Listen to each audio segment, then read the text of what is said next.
చేనేతపై zero GST విధించాలంటూ అఖిల భారత పద్మశాలి సంఘం చేనేత విభాగం ఆధ్వర్యంలో దేశవ్యాప్తంగా చేపడుతున్న ఉద్యమానికి అన్ని పక్షాల మద్దతు లభిస్తుంది. వివిధ రూపాలలో కేంద్ర ప్రభుత్వానికి చేనేత వర్గాల పక్షాన జీరో జీఎస్టీ డిమాండ్ను తెలియజేస్తున్నామని అఖిల భారత పద్మశాలి సంఘం ప్రతినిధులు తెలిపారు. ప్రధాని నరేంద్ర మోడీకి దేశవ్యాప్తంగా ఉన్న సామాజిక ఉద్యమకారులు, పార్లమెంటు సభ్యులు, వివిధ రాష్ట్రాల శాసనసభ, శాసన మండలి సభ్యుల సంతకాలతో చేనేత మహావస్త్రలేఖ రాస్తున్నామని తెలిపారు. మొదటి సంతకం ప్రముఖ సామాజిక ఉద్యమకారుడు అన్నా హజారే తొలి సంతకం చేశారని తెలిపారు.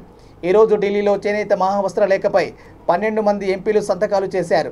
సంతకాలు చేసిన వారిలో కె కేశవరావు, నామా నాగేశ్వరరావు, కెఆర్ సురేష్ రెడ్డి, మాలోత్ కవిత, కొత్త ప్రభాకర్ రెడ్డి, బివి పాటిల్, వెంకటేష్ నేత, బడుగుల లింగయ్య యాదవ్, రంజిత్ రెడ్డి, మన్నె శ్రీనివాస్ రెడ్డి, పసునూరి దయాకర్, పి రాములు ఉన్నారు.